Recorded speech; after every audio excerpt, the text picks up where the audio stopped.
अभी ज्यादा हो रहा है। नहीं ये तो चल ही रहा है ना। कब खत्म हुआ ये बोलो आप? अगर ये नहीं चलता तो जेलों में सबसे ज्यादा मुसलमान क्यों होते? 14% मुसलमानों की आबादी। हेलो दोस्तों, अस्सलाम वालेकुम वरहमतुल्लाहि वबरकातुहू। तो दोस्तों, आज की वीडियो में हम देखने वाले हैं सीएए कानून के बारे में और बाबरी मस्जिद के बारे में। बहुत ही प्यारा इंटरव्यू, और ये इंटरव्यू है असदुद्दीन ओवैसी का। तो कुछ मीडिया वालों ने उनसे सवाल पूछे मस्जिद बाबरी के बारे में और सीएए कानून के बारे में। तो उन्होंने किस तरह से समझाया और कहा कि ये सरकार सिर्फ मुसलमानों के खिलाफ है और बाबरी मस्जिद हमारी थी और हमारी रहेगी, ये हमसे छीन ली गई है। तो दोस्तों, आइए देखते हैं असदुद्दीन ओवैसी का इंटरव्यू। दोस्तों, अभी आपने हमारे चैनल को अभी सब्सक्राइब नहीं किया है, प्लीज़ हमारे चैनल को सब्सक्राइब कर लें और इस वीडियो को लाजमी लास्ट तक ज़रूर देखें। था क्योंकि 6 दिसंबर को वहां पर थे और बाबरी मस्जिद को शहीद कर दिया गया। अरे भाई, आप डिप्टी चीफ मिनिस्टर हैं, आप संविधान के ऊपर, आइन के ऊपर ओथ लिए हैं, और आप एक जिस दिन डिमोलिशन हुआ था उसको आप कह रहे हैं कि बड़ा अच्छा काम हुआ। वो प्रोवोक नहीं कर रहे हैं, वो इंसाइट नहीं कर रहे हैं। एक डिप्टी सीएम रहकर इस तरह की बकवास कर रहे हैं।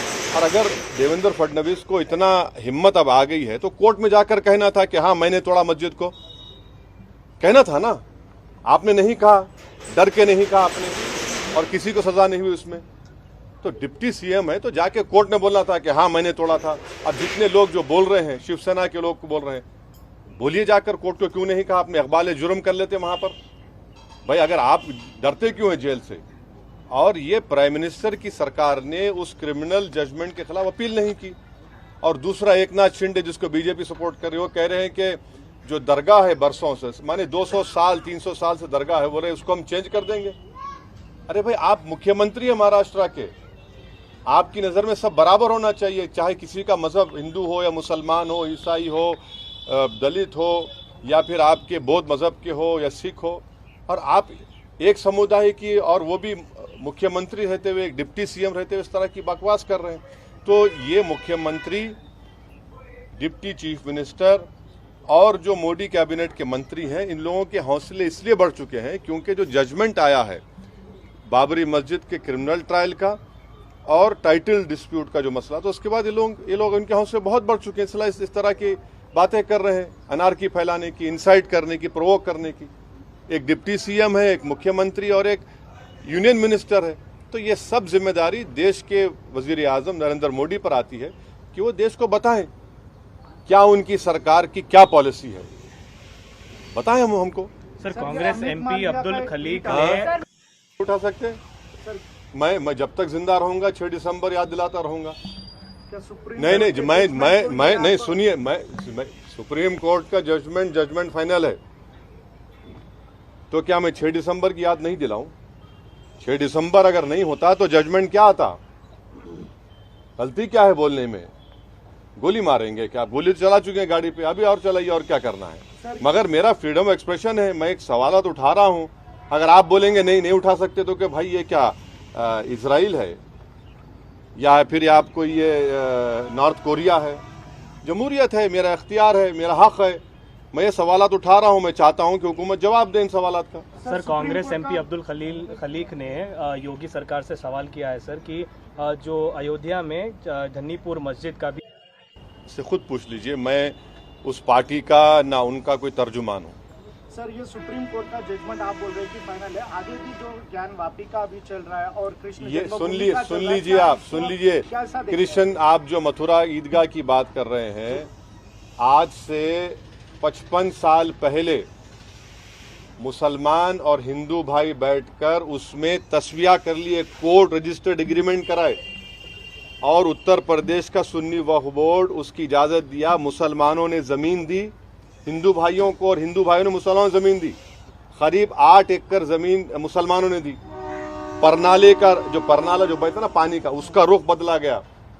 अब आप बताइए, जब 1965 में 1965 में एग्रीमेंट हो गया और 2024 में आज आप आकर कहते हैं कि हम उस फैसले को नहीं मानते, तो प्लेस ऑफ वर्शिप एक्ट की फिर क्या माने हैं?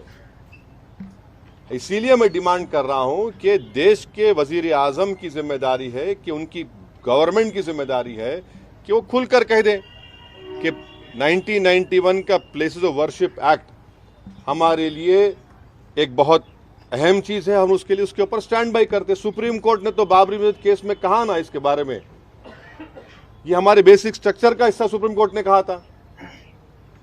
अब आप कहां जाके रुकेंगे? आपको मालूम स्वामी विवेकानंदा ने क्या कहा था एक बड़ी इबादतगाह के बारे में? अगर वो बोलूंगा तो फिर तनाजा हो जाएगा। क्या बोला? आप पढ़ लीजिए, आप लोग पढ़ते नहीं तो मैं क्या करूं? सर पार्लियामेंट चुनाव आने वाले हैं सर। को कम्युनल कहा हाँ? आपके स्टेटमेंट को कम्युनल कहा जा रहा है and you are trying to divide bring a divide among. ऐसा है ना, असदुद्दीन ओवैसी ही इस मुल्क का सबसे बदनाम आदमी है, बाकी सब राजा हरिश्चंद्र की औलाद है, दूध के धुले हुए हैं, इनसे कोई गुनाह हो ही नहीं सकता, इनसे कुछ हो ही नहीं सकता। भाई गांधी के कत्ल से लेके 2002 के गुजरात तक, उत्तर प्रदेश में बुलडोजर से लेके एनकाउंटर में हथकड़ियां हैं गोली मारने से, सब जिम्मेदार मैं हूं, दूसरे नहीं है। कोई बात नहीं, लगाइए इल्जाम। पार्लियामेंट तो अभी क्या होना चाहिए सर? हाँ? क्योंकि 22 तारीख को क्या होने वाला है? 22 तारीख को इनॉग्रेशन होने वाला है। हाँ। तो किस प्रकार का माहौल होना? एक तरफ आप जो है अपनी बात कर रहे हैं। हाँ तो मेरे मेरी बात मुझे अपनी बात करने का इख्तियार है। भारत का आइन, भारत का कॉन्स्टिट्यूशन, संविधान मुझे अपनी बात रखने का इख्तियार देता है। अगर आपको मेरी बात पसंद नहीं आ रही तो कान में रुई लगा लीजिए आप, मगर मैं सच्चाई को बयान कर रहा हूं। आप डिसएग्री करिए, मगर आप बोलेंगे नहीं, अब नहीं, तुम नहीं बोलना, हम वो कर देंगे। अरे भाई क्या करेंगे आप? Sir, what is parallelly is also CAA is anti-constitution.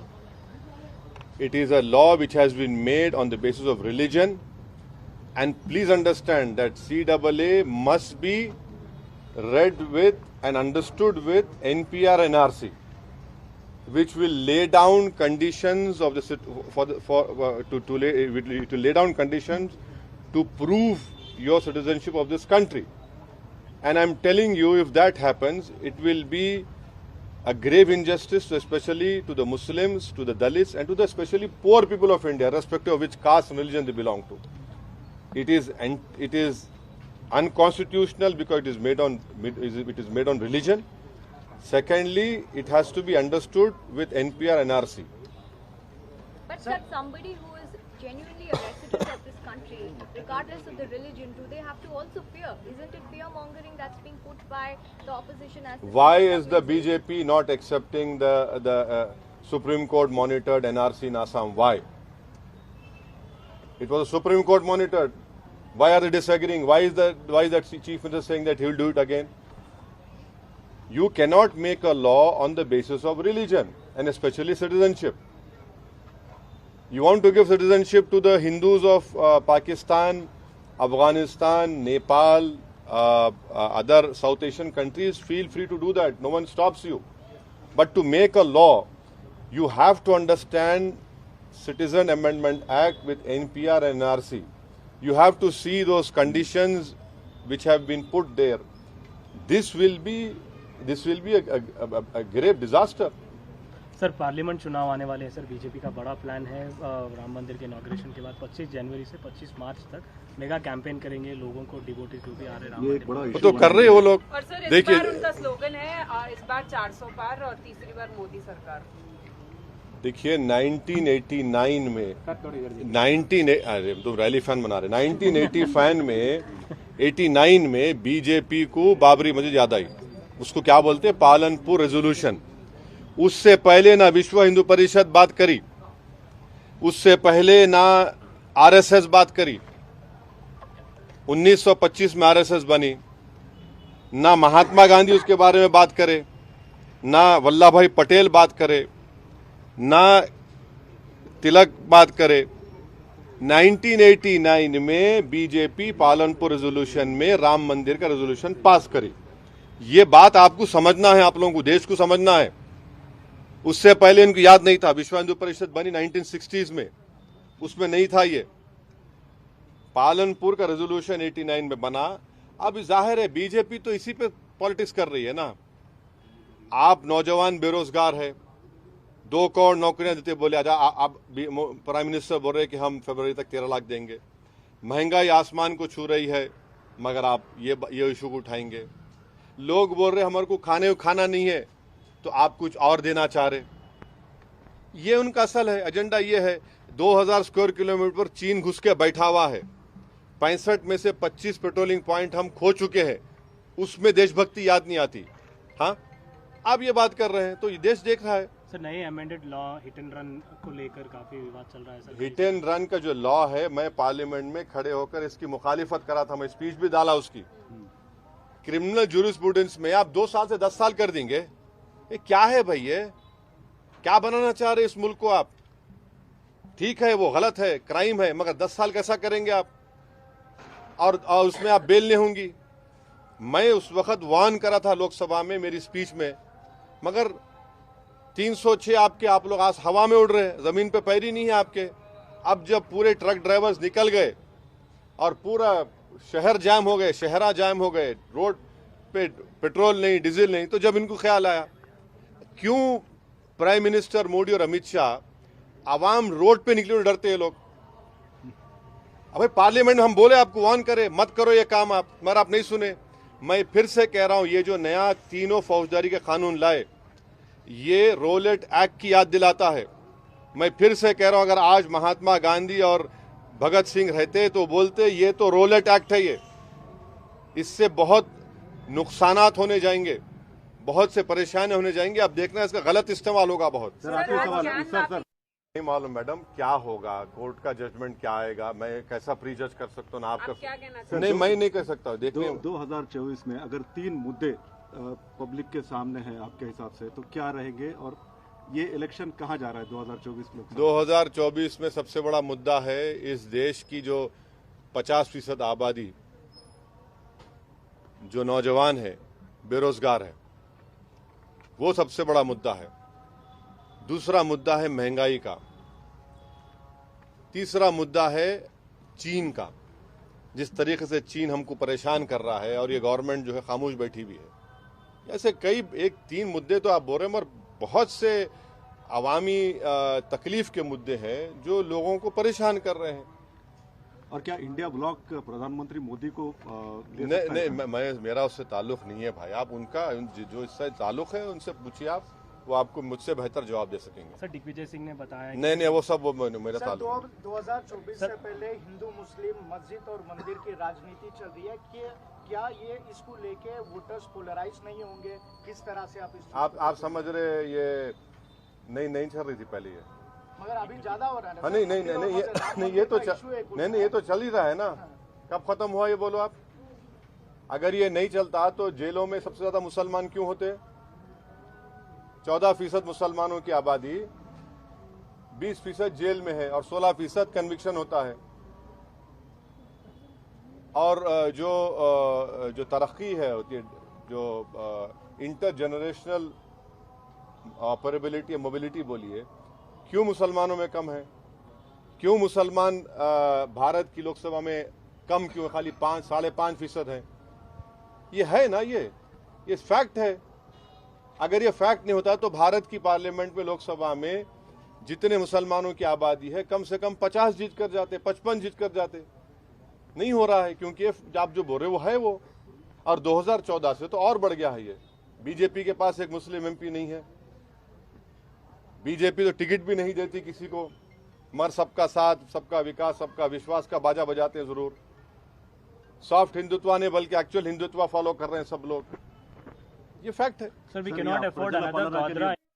Congress उनसे पूछो भाई, मैंने सर आप ये लोकल पूछो। जो सरकार आई है प्रजला पालना, आप भी घूम रहे हैं और जगह जगह एप्लीकेशन। देखिए गवर्नमेंट की जितनी भी स्कीमें रही थी, चाहे कोई पार्टी पावर में रहो या बरसर इख्तिदार रहो, MIM पार्टी की जिम्मेदारी ये है और थी और रहेगी, और हम उसको बखूबी निभा रहे हैं कि जो गवर्नमेंट की स्कीम है वो गरीब आवाम तक मिले। इसीलिए प्रजा पालना में जो कांग्रेस पार्टी ने यहाँ पर वादे किए थे कि इंदिरम्मा इल्लू जो स्कीम है, अगर ज़ाती घर है तो उसमें पैसा बना देंगे घर बनाने के लिए, या ज़ाती घर नहीं है तो आप 2 BHK देंगे, जिसके पास वाइट रेशन कार्ड नहीं है उसको देंगे, 200 यूनिट इलेक्ट्रिसिटी फ्री देंगे, ख़वातीन को 2500 रुपये देंगे, जो ओल्ड एज हैं, बीमार हैं, उनको गवर्नमेंट पेंशन देंगी। तो हमारे MIM पार्टी के बूथ लेवल प्रेसिडेंट्स जहाँ जहाँ ये सेंटर्स बनाए गए प्रजापालना के फॉर्म देने के, वहाँ पर हम लोग पिछले 6 दिन से माशाल्लाह से सौों की तादाद में MIM के मेंबर्स कार्यकर्ता वहाँ बैठकर हेल्प डेस्क बनाकर गाइड कर रहे हैं। और हम उम्मीद करते हैं कि 6 तारीख के बाद जब ये आखिरी दिन होगा, यहाँ की जो रूलिंग पार्टी है वो इन तमाम एप्लीकेशंस को लेकर गरीबों तक जो उनके वादे थे उसको पूरा करेगी। सर, ओल्ड सिटी में डेवलपमेंट को लेकर चर्चा हो रही है सर। CM रेवंत रेड्डी ने पर्सनली यहाँ पर जो है मेट्रो रेल की भी बात की है, इस पर कैसे? अच्छा है, डेवलपमेंट होना चाहिए ओल्ड सिटी में, क्यों नहीं होना चाहिए। तो आपका भी फ्रेंडली। तो दोस्तों अभी आपने वीडियो के अंदर देखा बहुत ही प्यारा इंटरव्यू असउद्दीन ओवैसी ने किस तरह से मीडिया वालों के सवाल के फटाफट जवाब दिए और कहा कि बाबरी मस्जिद हमारी थी, सिर्फ ये हमसे छीन ली गई है। और जिस तरह से इस सरकार पर कुछ सवाल उठाए और कहा कि ये सरकार सिर्फ मुसलमानों को दबाने की कोशिश करती है। तो दोस्तों आज आपकी क्या राय है हमें कमेंट करके ज़रूर बताएं। फिर मिलते हैं नेक्स्ट वीडियो में। अल्लाह हाफिज़।